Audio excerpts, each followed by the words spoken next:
Hello and welcome to the Fantasy Sanctuary. Are you looking to win more fantasy titles this year? Well, if you are, you're in the right place. It's Dynasty Day. I'm going to talk you through 5 risers, 5 fallers, what's happening with their trade value, whether you should be buying, selling, holding, and most importantly, what that cost is going to look like. Let's dive straight in. First up, after a record-breaking performance, a record-breaking week, you know that one of the biggest rises is going to be CJ Stroud. Absolutely balling. What can I say? Blew my mind out of the water. Was absolutely incredible on Sunday. He's up to the QB4 overall. Slightly kind of fraudulent in terms of he's averaging less than 20 points a game at 19.6.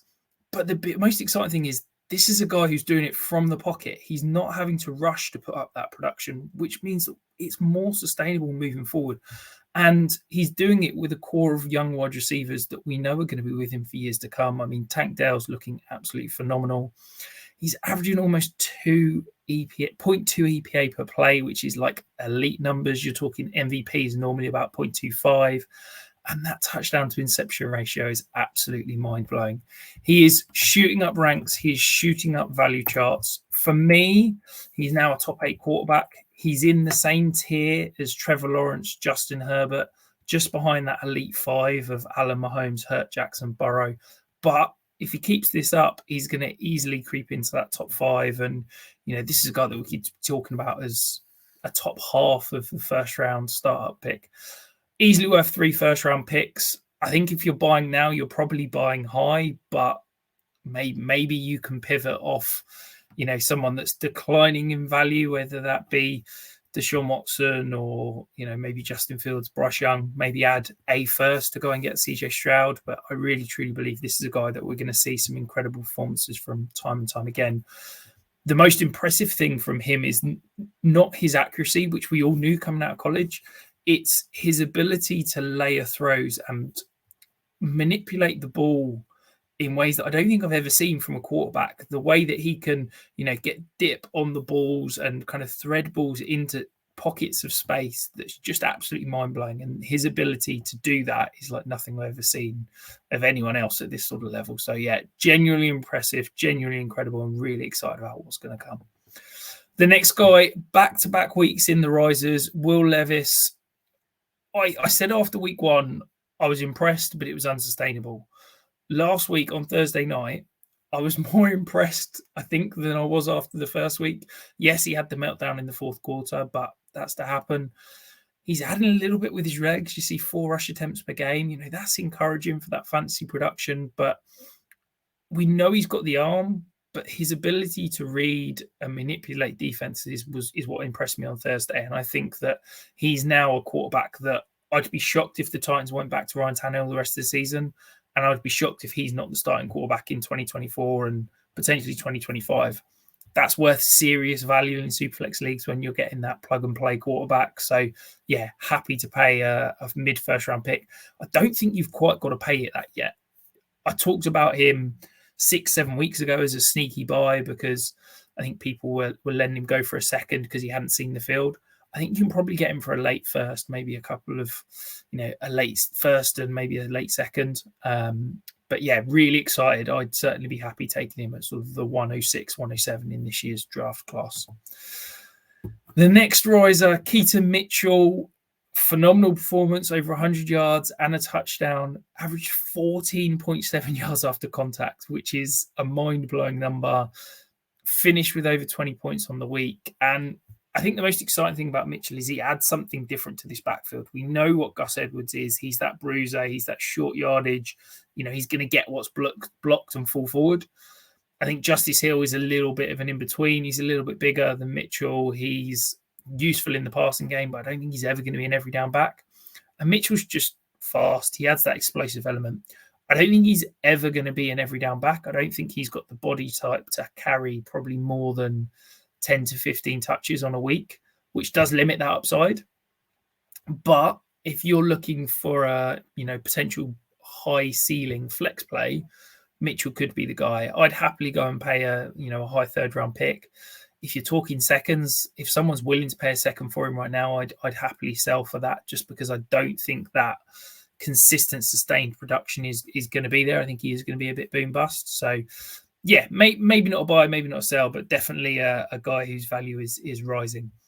The next guy, this is maybe a little bit under the radar, maybe a player that nobody's talking about yet, because quite frankly, the fantasy production is not there. Jalen Tolbert, wide receiver, 108 overall. As you can see, target share numbers less than 6%, averaging less than 4 points per game. But this Dallas offense is crying out for a third receiving option. We know CeeDee Lamb's a stud. We saw Jake Ferguson starting to take step forwards and produce really well on Sunday night. I think Jalen Tolbert's going to be the third guy. We've seen Michael Gallup and him start to split routes. We've seen Brandon Cooks maybe getting phased out of this offense. Jalen Tolbert's 43.9% and 43.4% route rate over the last 2 weeks. I think there is a world where Jalen Tolbert can carve out a fantasy relevant role. I don't think he's ever going to be a top 50 wide receiver, but as a guy that you could buy now for cheap that might have a little bit more resale value in the offseason, or, as we start to phase out Michael Gallup and Brandon Cooks down the stretch, Jalen Tolbert, he's got some explosiveness. There's definitely something there. And I think there could be a world where his value increases even more as we get towards the end of the season. And then the final riser, Dalton Kincaid. What a wild ride he's had over the last 3 months. Super hyped after the draft. First 3 weeks, couldn't get on the field over Dawson Knox, and his value plummeted and people were ready to cast him onto the scrap heap. But 34.4% target share this last week. He's getting it done. I think he's back in the top 8 tight ends conversation for Dynasty, and easily a riser. I would happily pay a kind of a late first for him in this upcoming draft. And I think that he's a really interesting player to go and acquire down the stretch, because I think this Bills offense, since the Dawson Knox injury, we have definitely seen a shift, more heavier personnel, Shakir on the field, Dalton Kincaid being used in those intriguing ways. And I think that target share is going to be here to stay, hopefully be north of 20% on a week in, week out basis. If you like winning fantasy championships and like hearing good, useful, actionable advice, hit that subscribe button. We will have plenty more coming your way over the next few weeks. Now, time to get negative. Let's talk about some fallers. Look, the first one, it feels like this is becoming a weekly segment where I talk about the next quarterback who's been injured and ruled out for the year. But Daniel Jones, is he torn ACL? Really worrying, because the timing of the injury, I think, is critical. He's probably not going to be healthy to start the year. The Giants, it sounds like Tyrod Taylor might also be done for the year. It looks like Tommy DeVito could be the quarterback. Well, I can't see a world where they're winning any games with Tommy DeVito under center. That means to me that they're probably going to end up with a reasonably high pick. They're 2-7. They've got the 4th pick now. I think the Cardinals are probably going to win a couple of games with Kyler Murray back. I wouldn't be shocked if Carolina or Chicago pulled out a couple of wins. So are the Giants going to end up with a top 1, top 2 pick? Probably.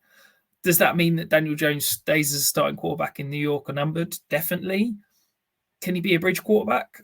I don't think so, because he's going to be injured to start the season. So how can you have a bridge quarterback that's not going to be there? The Giants, the contract's mind-numbing. He'd have a $69 million dead cap hit if he's released. But are they going to want to pay him $45 million to sit and be a backup? Maybe not. Maybe it's a case of the Giants rip the Band-Aid off and move on from him. If he does get released by the Giants, I can't see him winning a starting job anywhere else. I think the only reason I thought he was going to be a starter long-term was basically because that contract incubated him to be that. But without that contract, I think he's probably a high-end backup, a bridge quarterback at best. So I wouldn't pay any second-round pick to go and acquire him. I think he's definitely lower valued than the likes of Kirk Cousins, Aaron Rodgers, who I think will be a starting quarterback next year. So, yeah, very concerned about Daniel Jones, and I'd probably sell for any second if I get it. Maybe even, a couple of thirds, maybe a really early third-round pick. Just hard to be too excited about his dynasty value moving forward. The next guy, this one might be a bit hyperbolic, but Bijan Robinson, his value is falling. Running back 25 currently in points per game. He's had 0 top 5 weeks. Look, the talent is there. He is absolutely flashed time and time again. The problem is that it's Arthur Smith and Tyler Algier, and Arthur Smith's crazy mind-blowing usage isn't going anywhere. And Tyler Algier is only a sophomore. Like, he's going to be around splitting this backfield for time to come. So unless Bijan Robinson's going to see a significant amount of usage as a wide receiver, we're seeing 14.3% target share. I was hopeful that was going to be north of 20% coming into this year. So I'd still want 2 first-round picks to trade him away. He's still my RB2 in Dynasty, but his value has definitely declined from where it was at the beginning of the season. And it's hard to admit, but he's definitely not produced what we hoped he would be this year. The next faller tied into the Daniel Jones injury, Darren Waller on IR. I think I have read today it's his 6th hamstring injury to the same hamstring, which feels like that's pretty critical at this point. Look, the Giants saved $7 million by releasing him at the end of the year. He's probably going to get a contract somewhere next year, but the guy can't stay healthy. I don't think you can place any sort of expectation that he's around. Maybe he's worth a flyer for the 3 or 4 games that he's going to be healthy, but I'd just rather try and take what I can and move on from him. If I can get any second round pick, I'd absolutely do that. If I can get a couple of thirds, I'd sell for that, quite frankly. I just can't place much expectation in a guy that's this long in the tooth in terms of his career and this long in the tooth in terms of volume of injuries. So yeah, he's a faller and a guy that I'm probably in that roster clogger territory that I don't really want any part of. The next faller, again, back-to-back weeks, Elijah Moore.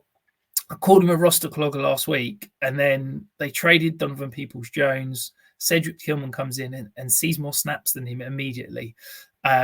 Really concerned. That is alarming that Cedric Tillman, a guy that's not been active most of the season, is running similar numbers of routes, but more snaps. I think Elijah Moore is in that roster clogger range. As you can see on the screen, he's not had a single top 36 week so far this year. I need to move on from him. Any second round pick, I'd absolutely take that right now. And then the final faller, James Cook. I think this backfield is just horrendous. The Bills aren't using the backs at all. As you can see, 11.6 weighted opportunities per game. I was hoping that would be up near 20 at the beginning of the season. He's just kind of a volume-based RB2 plodder that's not getting it done. If you can get solid value, I feel like I'm repeating myself again. Second round pick, I'd happily take that. I just don't think this offense is ever going to run through the backfield.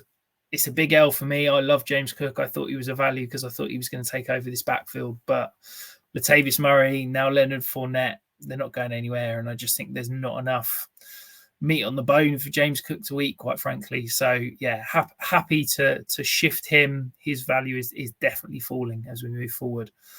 Is there anyone I've talked about that you disagree with? Is there anyone you think I've missed? Let me know in the comments below. If you've not, hit that thumbs up, hit that subscribe button. We've got plenty more content over the coming days, including the preview show on Thursday and, of course, Tom's DFS content.